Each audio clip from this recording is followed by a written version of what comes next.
Assalamualaikum warahmatullahi wabarakatuh adik-adik pembelajar. Bagaimana kabarnya semua?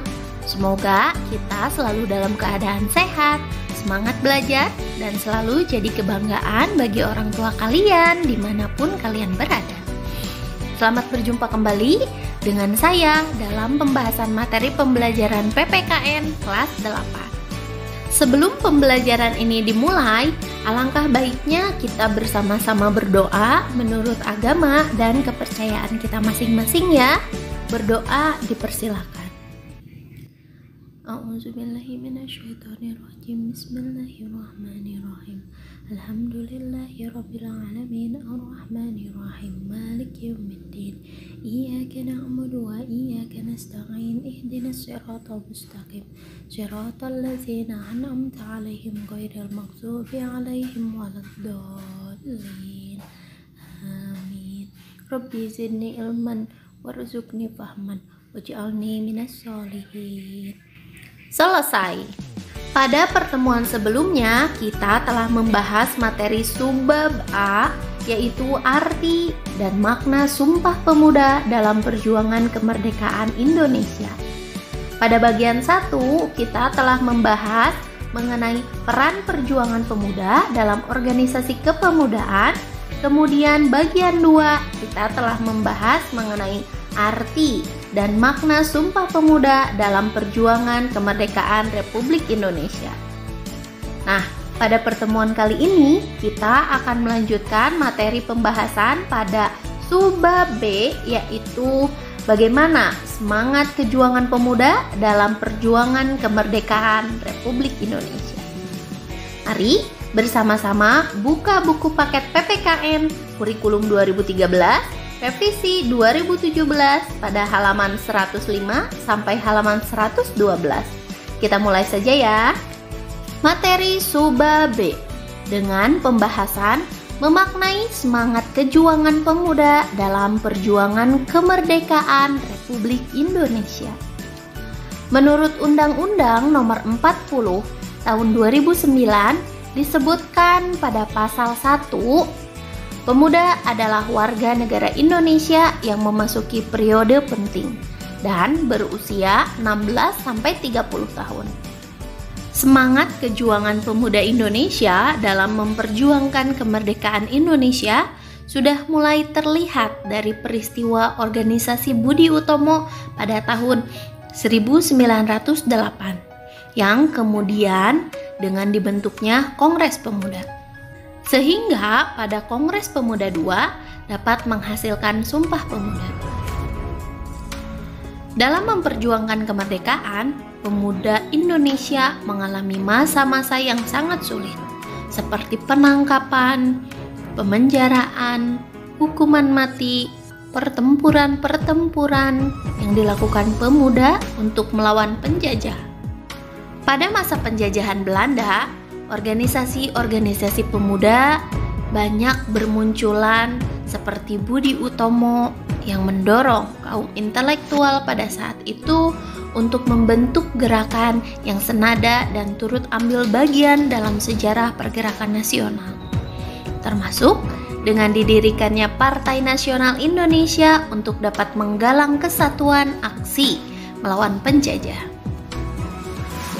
Adapun tokoh-tokoh pemuda yang merasakan dinginnya penjara dan kejamnya sipir penjara pada masa penjajahan Belanda pada tahun 1930 diantaranya sebagai berikut. Yang pertama, Insinyur Soekarno sebagai pemimpin PNI atau Partai Nasional Indonesia yang bersikeras melawan penjajahan dan mendapat hukuman selama 4 tahun penjara.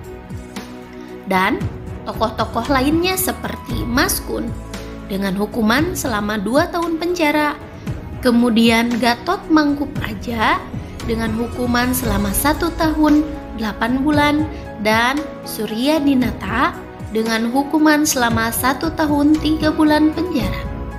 Sejarah juga mencatat beberapa pejuang nasional yang berjuang dan meninggal di usia muda. Para pahlawan tersebut diantaranya sebagai berikut.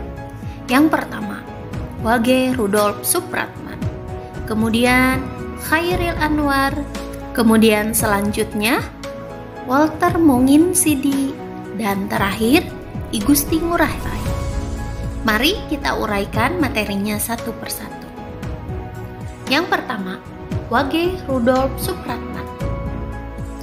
Wage Rudolf Supratman lahir pada tanggal 19 Maret 1903 di Purworejo dan wafat pada tanggal 17 Agustus 1938 ketika berusia 35 tahun. Wage Rudolf Supratman merupakan sosok penting dalam peristiwa Sumpah Pemuda pada tanggal 28 Oktober 1928. Pada saat penutupan Kongres Pemuda II di Gedung Indonesia Klabis, Supratman memperdengarkan lagu ciptaannya berjudul Indonesia melalui gesekan biolanya. Semua peserta kongres yang hadir menyambut dengan luar biasa serta memberikan ucapan selamat. Hingga saat ini, lagu ciptaan Supratman berjudul Indonesia Raya menjadi lagu kebangsaan negara Indonesia. Sebelum Indonesia merdeka, sangat sulit untuk menyanyikan lagu kebangsaan sendiri. Pada saat ini, lagu Indonesia Raya terus dipatri dalam jiwa para pemuda karena setiap pagi dinyanyikannya sebelum belajar. Dengan harapan, semangat lagu Indonesia Raya dapat membangun jiwa dan bangsa Indonesia untuk menuju kehidupan yang lebih baik. Kemudian tokoh selanjutnya yaitu Chairil Anwar. Chairil Anwar adalah penyair angkatan 45 yang terkenal dengan puisinya yang berjudul Aku. Berkat puisinya itu, ia memiliki julukan si binatang jalang. Chairil lahir di Medan tanggal 26 Juli 1922. Ia adalah putra mantan Bupati Indragiri Riau dan masih memiliki ikatan keluarga dengan Perdana Menteri pertama Indonesia yaitu Sultan Syahrir. Ia bersekolah di HIS yang kemudian dilanjutkan di Mulo, tetapi tidak sampai tamat. Walaupun latar belakang pendidikannya terbatas, Chairil menguasai 3 bahasa yaitu bahasa Inggris, Belanda, dan Jerman.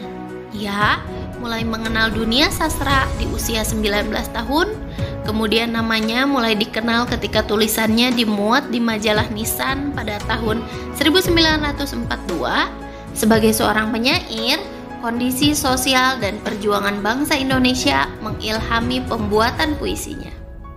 Chairil Anwar menciptakan karya-karya yang sangat terkenal bahkan sampai saat ini, seperti Kerawang Bekasi dan Aku. Belum genap 27 tahun, Chairil meninggal dunia. Walaupun hidupnya di dunia sangat singkat, Chairil Anwar dan karya-karyanya sangat melekat pada dunia sastra Indonesia. Karya-karya Chairil juga banyak diterjemahkan ke dalam bahasa asing, antara lain bahasa Inggris, Jerman, dan Spanyol sebagai tanda penghormatan, serta dibangunnya patung dada Chairil Anwar di Jakarta. Tokoh selanjutnya adalah Walter Monginsidi. Walter Monginsidi merupakan pahlawan nasional Indonesia yang ikut memperjuangkan kemerdekaan Indonesia. Beliau lahir di Manado pada tanggal 14 Februari 1925 dan wafat di usia 24 tahun pada tanggal 5 September 1949. Semangat juang Walter muda muncul karena melihat penjajahan di bumi pertiwi yang tiada berkesudahan dan makin menjadi-jadi. Banyaknya perlawanan terhadap penjajahan yang dipimpin oleh Walter muda ini. Pada tanggal 28 Februari 1947, ia ditangkap oleh bala tentara Belanda di sekolah SMP Nasional Makassar. Walter Monginsidi kemudian dipenjara, kakinya dirantai, dan dikurung di balik terali besi. Sebagai pemuda yang pantang menyerah dan memiliki semangat juang yang tinggi, ia tak lantas putus asa dan menyerah begitu saja. Pada tanggal 17 Oktober 1948, bersama dengan Abdullah Hadid, H.M. Yosef, dan Lewang Daeng Matahari, Walter berhasil melarikan diri dari penjara melalui cerobong asap dapur. Namun sayang, Walter hanya bisa menghirup udara kebebasannya selama 10 hari. Walter kemudian divonis hukuman mati pada tanggal 26 Maret 1949. Robert Walter Monginsidi menulis banyak rangkaian kata penuh makna yang menunjukkan kesetiaannya terhadap Ibu Pertiwi. Seperti pada kata-kata, raga boleh mati, tapi perjuangan jalan terus. Kemudian, jangan takut melihat masa depan yang akan datang. Saya telah turut membersihkan jalan bagi kalian meskipun belum semua tenagaku kukeluarkan. Memang betul bahwa ditembak bagi saya berarti kemenangan batin dan hukuman apapun tidak membelenggu jiwa. Pada hari Senin, tanggal 5 Oktober 1949, Robert Walter Monginsidi menolak menutup matanya ketika dieksekusi. Ia berkata dengan hati dan mata terbuka, "Aku ingin melihat peluru penjajah menembus dadaku." Lalu Walter berteriak, "Merdeka! Merdeka! Merdeka!" Dan peluru menghantam tubuhnya. Sehingga wafatlah ia di usia yang masih begitu muda, yaitu 24 tahun.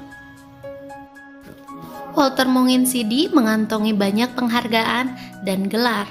Antara lain, ia dianugerahkan pemerintah Indonesia Bintang Gerilya pada tahun 1958 dan Bintang Mahaputra kelas 3 pada tahun 1960, serta ditetapkan sebagai pahlawan nasional pada tahun 1973. Tokoh selanjutnya adalah I Gusti Ngurah Rai yang lahir di Badung 30 Januari 1917. I Gusti Ngurah Rai merupakan anak dari seorang camat petang. I Gusti Ngurah Rai tertarik dengan dunia militer sejak kecil. Ngurah Rai bergabung dengan His Denpasar, lalu melanjutkan dengan Mulo yang ada di Malang. Tak cukup sampai di sana, ia kemudian bergabung dengan Sekolah Kadar Militer Prayoda Bali, Gianyar, pada tahun 1940. Ngurah Rai dilantik sebagai Letnan II yang kemudian melanjutkan pendidikan di Koro, Magelang, dan pendidikan artileri Malang. Setelah Indonesia merdeka pada tahun 1945, I Gusti Ngurah Rai diangkat menjadi Komandan Tentara Keamanan Rakyat atau disingkat TKR Sunda Kecil. Sebagai Komandan TKR Sunda Kecil, Ngurah Rai merasa perlu untuk melakukan konsolidasi dengan pimpinan TKR Pusat, di mana saat itu bermarkas di Yogyakarta. Sampai di Yogyakarta, Ngurah Rai dilantik sebagai Komandan Resimen Sunda Kecil berpangkat Letnan Kolonel. Kemudian kembali ke Yogyakarta dengan bantuan persenjataan. Ngurah Rai mendapati bahwa Belanda telah menduduki Bali dengan mempengaruhi raja-raja Bali. Bersama Ciung Wanara, pasukan kecil Ngurah Rai pada tanggal 18 November 1946 menyerang Tabanan yang menghasilkan satu detasemen Belanda dengan persenjataan lengkap dan menyerah. Hal ini memicu Belanda untuk menyerang Ngurah Rai dan pasukannya. Pertahanan demi pertahanan yang dibentuk Ngurah Rai hancur hingga pada pertahanan terakhir Ciung Wanara, Desa Margarana, Ngurah Rai dan pasukannya meninggal semua.